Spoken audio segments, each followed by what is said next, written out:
Some of my photographs that I like the most look like this. I tend to expose for the highlights and embrace the shadows. Knowing how to manually expose is the key of getting the results that you actually want from your camera. So if you're wondering how to get started with manual exposure, this video is for you. Hi, my name is Jorge. Welcome. In this channel we merge creativity and productivity to try to live a more fulfilling life. In today's video we'll talk about manual exposure in general, how to read the histogram and the exposure triangle as well. Let's get started.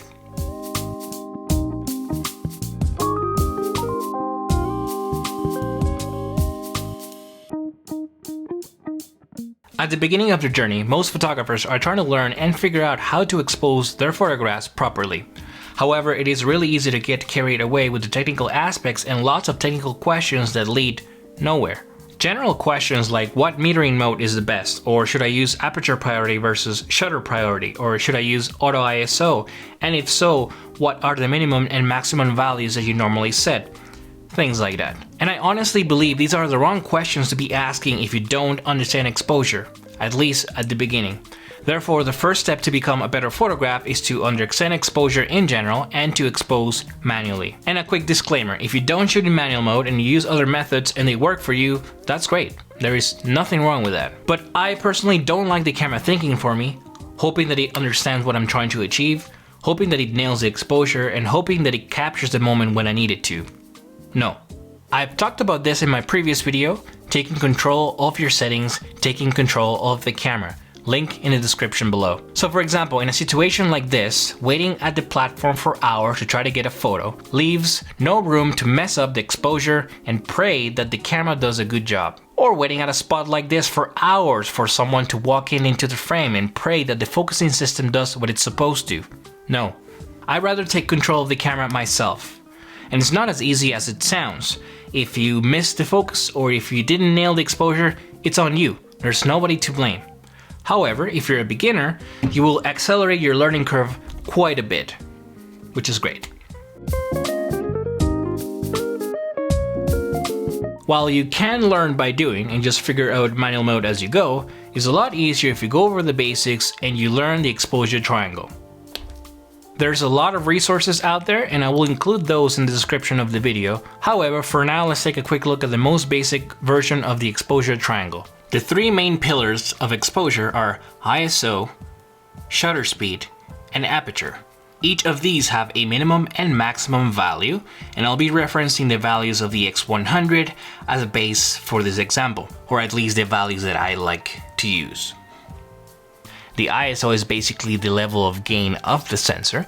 The shutter speed controls the motion of the photograph or the length of the exposure, and the aperture controls how deep or how shallow your depth of field is.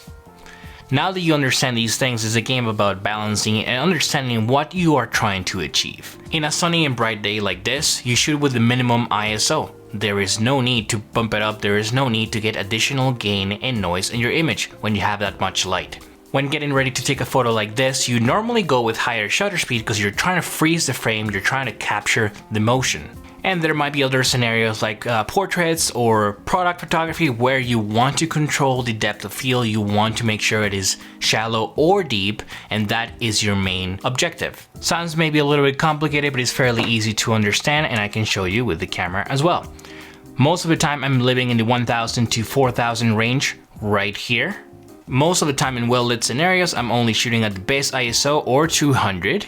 And most of the time while doing street photography, I stay within the 2.8 to f4 range, just to make sure I have a decent range to capture the motion and focus as well. So now that we have all of this, what we have to do is identify what is the best course of action for the type of photography you want to do. When you're taking photos, do you have access to lighting or a studio? Can you control the light? Are your subjects moving or static? Are they posing for you, or is it a bicycle or a car or a person in the street? And what type of depth of field you want to achieve. Do you want a shallow depth of field? Then do you have time to take a second shot if you miss it? Things like that. Another way to assess your exposure is the histogram. I always enable it when using the electronic viewfinder in all the Fuji X100 cameras, as it does help determine where are your shadows, where are your highlights, and the overall exposure as well. Not only you can enable it and see it in real time on your camera, but also when you do the post-production. So right here, we're in Adobe Lightroom, and as you can see, I have a histogram and I can see in real time what the changes are being made. Towards your right, you have the highlights. Towards your left, you have the shadows. So if I start pushing the highlights right here, you can see in real time that if we go all the way, they start to clip. This is telling me that it's clipping, and also the image itself is telling me that it's clipping as well. But also the shadows too. So if I start pushing the shadows are clipping, and you can see that right here, you can also just show the clipping, and it's telling you, hey, this is clipping, are you sure? There's people out there to tell you that the histogram has to look a specific way. I don't believe that. If you look at some of my photos, they look very similar because I craft this look in camera, and I get the photos that I want to get. So instead of telling you that your histogram has to be here or has to be here, what I can say is that you gotta make sure that you're not clipping your highlights or your shadows unintentionally just because you don't know how to read a histogram. However, I don't always follow the histogram, and sometimes I choose to intentionally go against it. But at the very least, I understand the information that it's providing, and after you really understand it, then you can make your own decisions, then you can choose how to manually shift the exposure of the shot. So after you've gone through the process of learning how to shoot in manual mode, and you understand the exposure triangle and the histogram, and you really understand these things, then you can start playing with the settings that I mentioned at the very beginning of the video. For example, you can choose a prefer metering mode. Now you have a better understanding of the frame and what you use to reference and expose your photographs. Or you can choose auto ISO because now maybe you have a better understanding of what minimum values and maximum values work for your photographs. The point is that you now understand the basics. You can successfully expose your photographs. And now you can shift your attention to menus and settings that make your life easier or perhaps less tedious than shooting manual mode 100% of the time. And this is when you realize that shooting in manual mode taught you everything you needed to know about exposure. Now you can relax. You can start bending the rules. You can try to achieve the look that you want in whatever mode you want.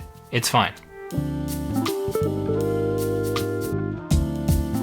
So now you know, that's why I shoot in manual mode, and recommend people to start out with manual mode. It gives you a more robust knowledge of exposure, and from there you can choose whatever you want. But I'm curious to know, what do you think? Do you shoot in manual mode? Do you shoot in aperture priority mode? Do you have another setup or any other ideas you'd like to recommend and suggest other people? Leave a comment down below. That is it for today's video. If you found this video helpful or valuable, please like and subscribe, and follow me on Instagram as well. Thank you very much for watching, for giving me your time and your energy, and good luck with your creative process.